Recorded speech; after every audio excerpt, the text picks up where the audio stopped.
மக்கள் இந்த ஒரு பதிவில் நம்ம என்ன பார்க்க போகிறோன்னா, பொறுமையாக பாருங்கள். இந்த வீடியோ கொஞ்சம் லென்த்தாக போகும். எனக்கு ஒரு தரப்பு, நமக்கு எதிராளி தரப்பு, நம்மளுடைய அரசியல் எதிரி மிகப்பெரிய அவதூறுகளை பரப்புது. இந்த தம்பிகள் இருக்காங்கல்ல, எனக்கு இவங்க மேலே தான் வருத்தம். இவங்க ஒரு காலத்தில் எப்படி இருப்பாங்க தெரியுமா? செய்தியை பார்ப்பாங்க, அதிகாரத்துக்கு எதிராக கேள்வி கேட்பாங்க, செய்தியை 1க்கு 2 தடவை பார்த்துட்டு பதிவு பண்ணுவாங்க. அதை தாண்டி அரசியல் கடந்து மனிதாபிமானமாக சில விஷயங்கள்லாம் நடந்துப்பாங்க. தம்பிகளோட அரசியலை நான் முழுமையாக கவனிச்சிருக்கேன். சீமானவர்களோட அரசியலை நான் முழுமையாக பார்த்துருக்கேன். கொள்கை ரீதியாக அவரோட செயல்பாடு, அவர் மேலே நமக்கு பல மாற்று கருத்து இருந்தாலும், பட் இந்த சங்கருக்கு அவர் ஆதரவு தெரிவித்ததாக இருக்கட்டும், இந்த மாதிரி பல்வேறு விதமான விஷயங்களை நம்ம அவரை கவனித்து பார்த்தாவே அரசியல் கடந்து அவர்கிட்ட ஒரு மனிதத்தன்மை இருக்கும். இதை நான் நிறையா கவனிச்சிருக்கேன். ஆனால் இன்றைக்கி சீமானும் தடமாறி போயிட்டார். அவரை பின்னாடி வந்த தம்பிகளும் நமக்கு எதிராக ஒரு செய்தி திட்டமிட்டு பரப்பப்படுது, அதை அத்தனையுமே உட்காந்து நம்பிக்கிட்டு இருக்காங்க. 1-2 கிடையாதுங்க. இந்த அரசியல் கட்சி நிகழ்வில் இவ்வளோ விஷயங்கள் நடந்த பிறகு 8 வகையான அவதூறு நமக்கு எதிராக பரப்பப்படுது. ஆதவ் அர்ஜுனா அவர்களோட டெல்லி விஷயத்தில் ஆரம்பித்து தலைவர் விஜய் அவர்கள் வீடியோவை டீகோட் பண்ணி பேசுகிற வரைக்கும் அவதூறு சொல்லி மாளலை. நான் பெருசாக அந்த வீடியோவில் எல்லாத்தையும் எடுத்து பேச போகிறேன். நம்ம அமைதியாக மட்டும் இருக்கோம். அந்த அமைதிக்கு பின்னாடி இருக்கக்கூடிய காரணம் நமக்கு எதிராக பரப்பப்படக்கூடிய அவதூறு. இது எல்லாத்த பற்றி இந்த ஒரு பதிவில் தெளிவாக நம்ம பார்க்கலாம். வணக்கம், வாங்க பதிவுக்குள்ளே போகலாம்.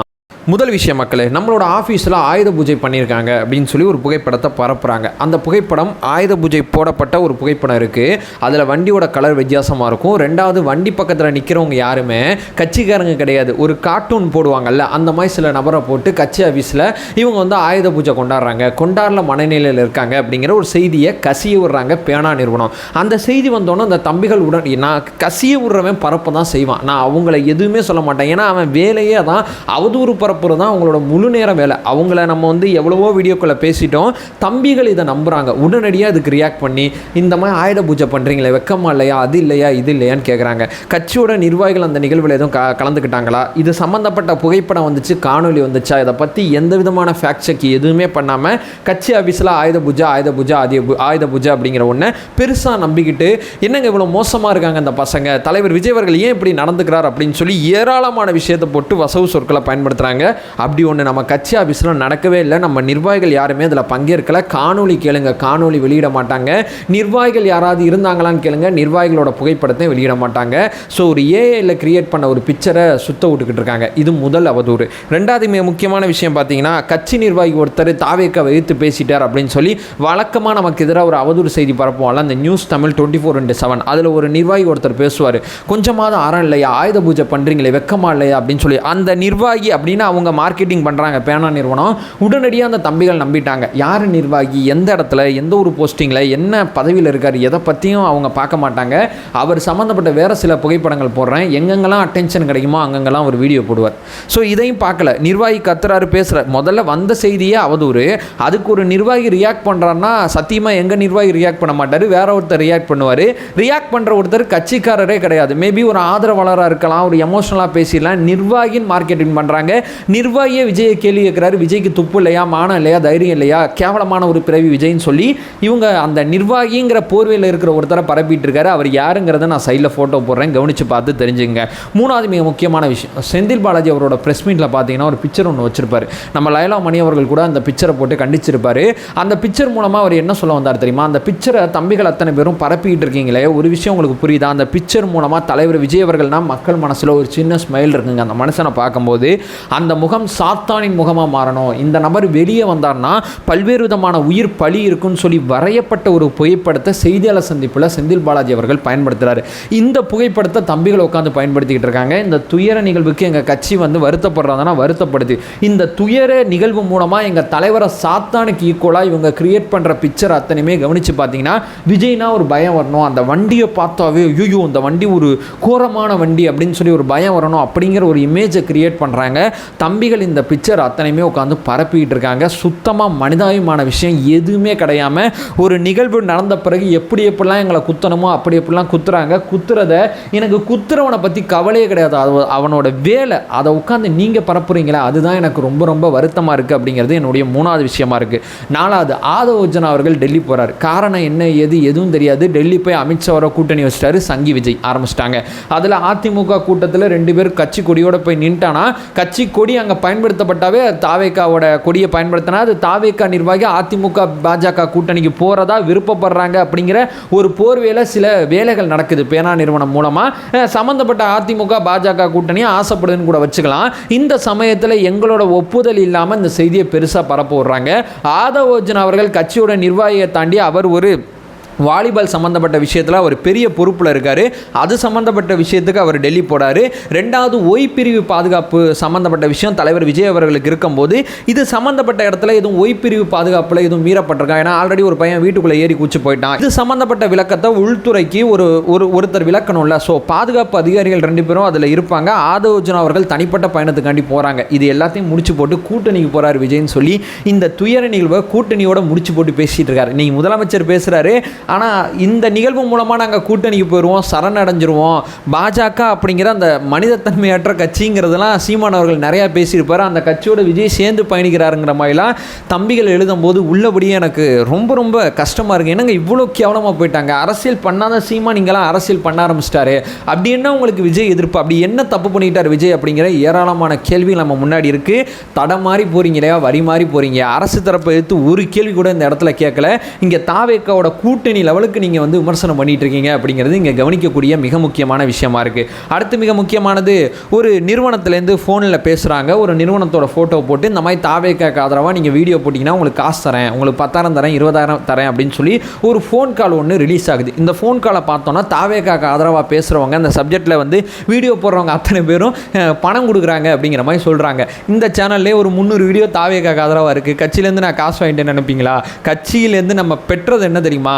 இந்த கேஸ் வாங்கிட்டு இருக்காங்க இல்லை, இதுதான் இந்த கட்சிக்கு பேசுறதுனால இங்கே நடக்குது. மற்றபடி காசு கீசு எதுவும் கொடுக்கறது இல்லை.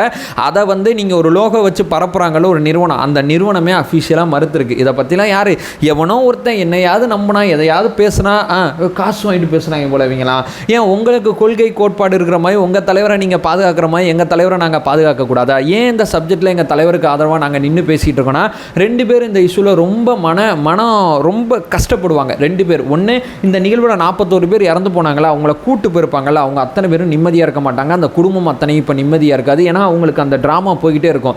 டாக்டர் ஷாலினி அவர்கள் இதை பற்றி ரொம்ப தெளிவாக சொன்னாங்க. ரெண்டாவது, இந்த கூட்டம் இந்த நிகழ்வு அத்தனையுமே காரணகர்த்தாவாக இருந்தது எங்கள் தலைவர் தான். ஸோ எங்கள் தலைவரும் நம்மளை பார்க்க வந்து இவ்வளோ பேர் பாதிக்கப்பட்டிருக்காங்க. 41 பேர் பார்த்தீங்கன்னா இறந்து போயிட்டாங்க. 110 பேர் பக்கம் ஹாஸ்பிட்டலில் அட்மிட் ஆகிருக்காங்க. இதில் 6 பேர் இப்போ சிகிச்சையில் இருக்காங்க. இந்த மாதிரி விஷயங்கள்லாம் நம்ம கேட்கும் போது அவருக்கு அந்த தன்னால் நடந்திருக்குன்னு ஒரு வருத்தம் இருக்குது பார்த்தீங்களா. அவரும் ஒரு ரொம்ப கஷ்டமான ஒரு ஸ்டேஜில் இருப்பார்.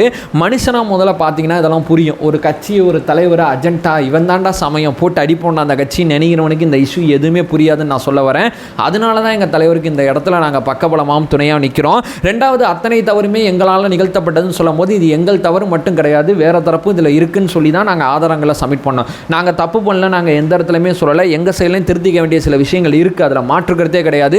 நாங்கள் மட்டும்தான் தவறுன்னு சொல்லும் போது ஒரு அஜெண்டா கிரியேட் பண்ணும்போது எங்கள் தப்பு மட்டும் கிடையாது, இங்கே பாருங்கள் ஃபோட்டோஸ், வீடியோஸ், ஆதாரங்கள் அத்தனையுமே பாருங்கள் அப்படின்னு சொல்லி தான் நாங்கள் எங்கள் சைட்லேருந்து எங்கள் தலைவருக்கு பக்கபலமாக துணையாக, கட்சிக்கு பக்கபலமாக துணையாக இருந்து கொண்டு இந்த வீடியோக்கு பதில் சொல்லுங்கள், அந்த வீடியோக்கு பதில் சொல்லுங்கன்னு நாங்கள் கேட்குறோமே தவிர எங்கள் மேலே இருக்கக்கூடிய தவறுகளை நாங்கள் தட்டி கழிச்சுட்டு போகிறோம் அப்படிங்கிறது இதோட பொருள் கிடையாது அப்படின்னு நான் சொல்ல வரேன். பிஜேபி குழு அமைச்சிருச்சு, பிஜேபி குழு அமைச்சாவே நீங்கள் கூட்டணி தான் போவீங்க அப்படின்னு சொல்லி ஒரு விஷயத்தை பரப்புகிறாங்க.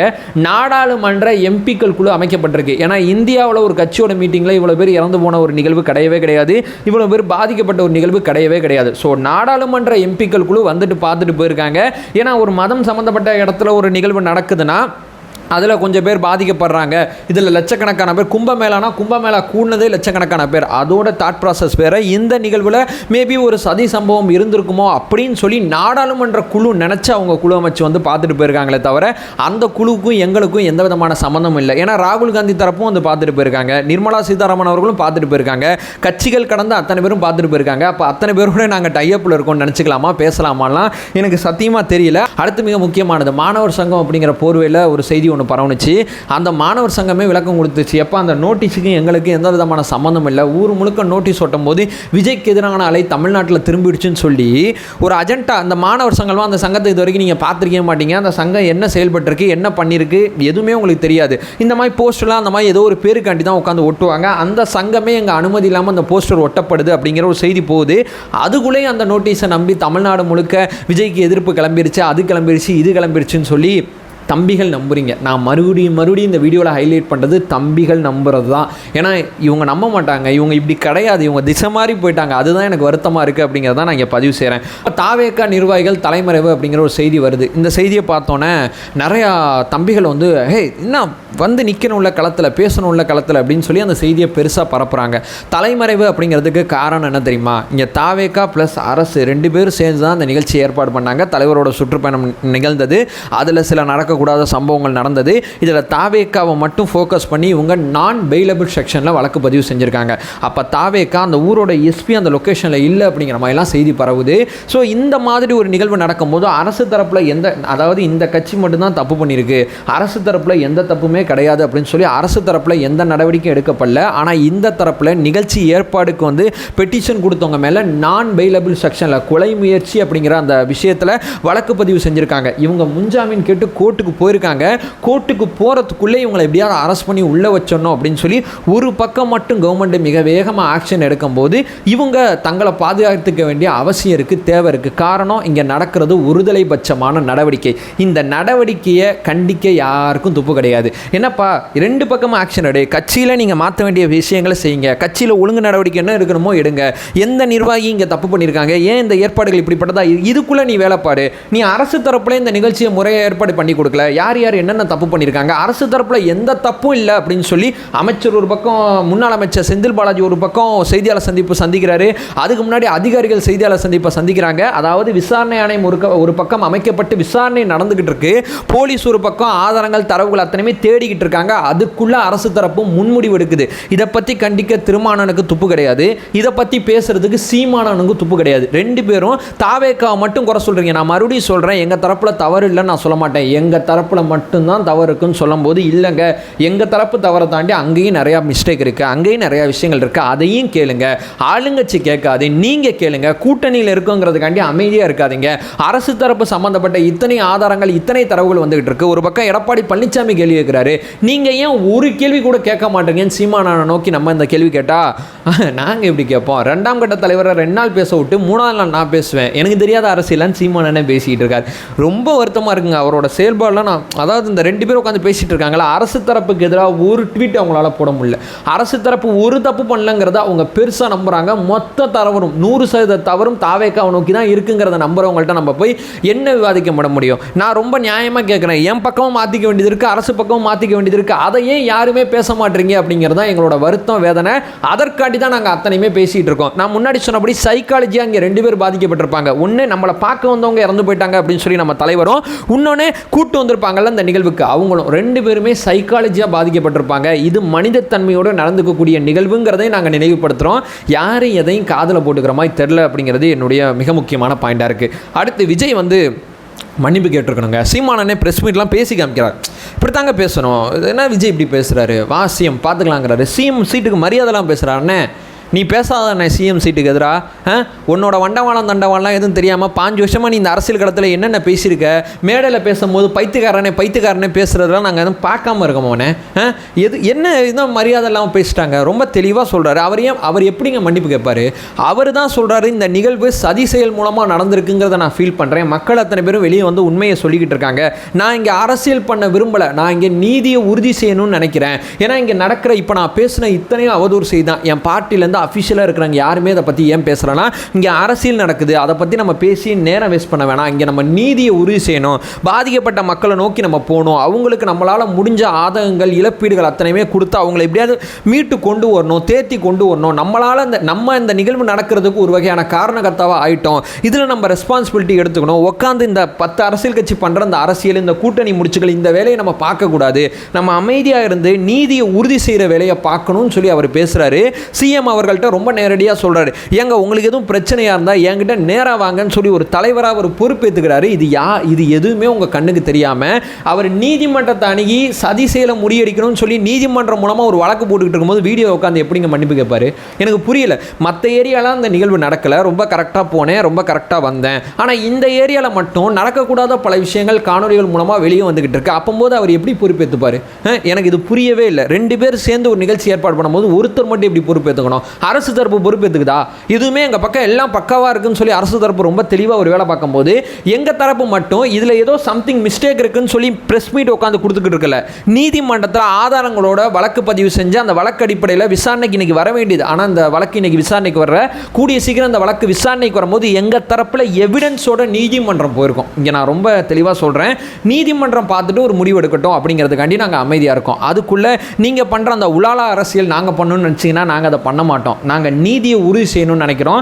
பாதிக்கப்பட்ட அந்த இறந்து போன மக்களுக்கு உண்மையான அவங்க ஆத்மா சாந்தி அடையணும்னா அவங்க இறப்பு உண்மைக்குமே எப்படிப்பட்டதுங்கிறத தெரிஞ்சுக்கிட்டால் மட்டும்தான் அந்த ஆத்மா சாந்தி அடையும். அதற்காண்டி மக்கள் மன்றத்தில் பேசாமல் நீதிமன்றத்தில் பேசுகிறோம். ஏன்னா நீதிமன்றம் தான் அந்த நீதியை உறுதி செய்ய முடியும். இது எதுவுமே புரியாமல் விஜய் அக்கௌண்டபிலிட்டி எடுத்துக்கல, விஜய் அப்படி பேசியிருக்கலாம், விஜய் இப்படி பேசியிருக்கலாம், இதெல்லாம் ஓகே. ஆனால் முதலமைச்சர் வீடியோ போட்டார், அவதூறு பரப்புனா கைது பண்ணுவேன்னு கேட்கும்போது எது அவதூறுங்கிறத சீமானவர்களும் திருமானவர்களும் ஏன் கேட்கல? எது அவதூறுங்கிறதே இங்கே கேள்விக்குறியாக இருக்கு. அரசு தரப்பு மேலே தப்பு வச்சாவே அது அவதூறாக இருக்கா அப்படிங்கிற ஒரு கொஸ்டினாக இருக்கு. இதெல்லாம் ஏன் நீங்கள் கேட்கல? இந்த வீடியோவில் டீகோட் பண்ணுறீங்க, இந்த வீடியோ பக்கம் ஏன் போகவே மாட்டீங்க? மறுபடியும் சொல்கிறேன் தம்பிகளை, இது அத்தனையும் பச்சை அவதூறு. இந்த அவதூறை உட்காந்து நம்பிக்கிட்டு ரீட்வீட் பண்ணிக்கிட்டு லைக் பண்ணிக்கிட்டு ஷேர் பண்ணிக்கிட்டு இன்னையா தடம் மாதிரி போயிட்டீங்க. நிர்வாகத்துக்கு எதிராக அரசுக்கு எதிராக கேள்வி கேட்ட குரூப்பியா நீங்கள்? இன்றைக்கி அரசுக்கு எதிராக அப்படியே பக்கபலமாக துணையாக இவங்க வீடியோ அவங்க பயன்படுத்துறது, அவங்க வீடியோ இவங்க பயன்படுத்துறது, தரங்கட்டு போயிட்டீங்க. அந்த சமயத்தில் ரொம்ப கேவலமாக இருக்குதியா. அதை சொல்லிட்டு இந்த வீடியோ நான் என் பண்ணிக்கிறேன். தோழர்களே, ஒரு செய்தி வந்துச்சுன்னா உடனே தலைவா நம்ம பார்ட்டி தப்பு, அது தப்பு, இது தப்புன்னு நிறைய பேர் டிஎம்ல வந்து நிறைய விஷயங்களை சொல்கிறீங்க. அப்படி கிடையாது. 1க்கு 10 தடவை பாருங்கள், ஆயுத பூஜை நடந்திருக்குன்னு ஏன் உடனடியாக நம்புறீங்க? அது ஒரு ஏஏ பிக்சராக கூட இருந்திருக்க முடியுமா? ஏன்னா நம்ம தலைவர் விஜய் அவர்கள் ஆயுத பூஜைக்கு வாழ்த்து கூட தெரிவிக்கல அவருடைய அஃபீஷியல் பேஜில். அவர் எப்படி ஆயுத பூஜை தன்னுடைய அலுவலகத்தில் கொண்டாடி இருப்பார் அப்படிங்கிறத கொஞ்சம் கூட ஏன் யோசிக்க மாட்டீங்க? இது எப்படி அவர் மனுஷனாக இருக்கிற யாருமே இதை செய்ய மாட்டாங்களே? நம்ம அண்ணன் எல்லாத்தையும் விட்டு அரசியல் களத்தில் பயணிக்கிற நம்ம அண்ணன் எப்படி இதை செய்வாருங்கிற ஒரு சந்தங்க ஏன் உங்களுக்கு வரமாட்டேது? ஏன் எல்லாத்தையும் நம்புறீங்க? தயவு செய்து எல்லாத்தையும் நம்பாதீங்க. உங்களை சுற்றி இருக்கிற செய்திகள் அத்தனையும் பல அவதூறு செய்திகள் உள்ளே இருக்குது அப்படிங்கிற ஒரு விஷயத்தை சொல்லிட்டு இந்த வீடியோ நான் என் பண்ணிக்கிறேன். தம்பிகளே, நீங்கள் கொஞ்சமாவது நடுநிலையாக நடந்துங்க. எங்களை ஆதரிங்கன்னு சொல்லலை, நடுநிலையாக அந்த நிகழ்வை பாருங்கள். பாரிசாலன் ஒரு வீடியோ போட்டிருப்பார், 2 பக்கம் தவறு இருக்குன்னு பேசுகிறாரு. அப்படி பேசுங்க, அதில் எனக்கு எந்த பிரச்சனையும் கிடையாது. ஸோ சசிகாந்த் செந்தில் அவர்கள் கூட்டத்தை எப்படி மேனேஜ் பண்ணுறதுன்னு ஒரு வீடியோ போட்டிருக்காரு. சைக்காலஜி அடிப்படையில் ஷாலினி அவர்கள் சில விஷயத்தை கொடுத்துருக்காங்க. நாங்களும் எங்கள் தவறை திருத்திக்கிறதுக்கு எல்லா பக்கத்துலேருந்தும் எல்லா விஷயத்தையும் பார்த்துக்கிட்டு இருக்கோம். எங்களை மட்டும் தவறுன்னு சொன்னீங்கன்னா உட்காந்து வீடியோ பேசுவோம் அப்படிங்கிறதான் நான் இங்கே சொல்ல வர்றது. அதை சொல்லிட்டு இந்த வீடியோ நான் என் பண்ணிக்கிறேன். நம்ம சேனலை ஃபர்தராக ஃபாலோ பண்ணிங்கன்னா பொலிட்டிக்கல் சார்ந்து மிக முக்கியமாக பல்வேறு விதமான விஷயத்தை நம்ம பேசிகிட்டு இருக்கோம். குறிப்பாக டிவிக்கு சார்ந்து பல்வேறு விதமான விஷயத்தை பேசிக்கிட்டு இருக்கோம். நம்மளோட ஒரே நோக்கம் அறியாமை அகற்ற வேண்டும், அறியாமை அகற்றப்பட வேண்டும். Thank you so much.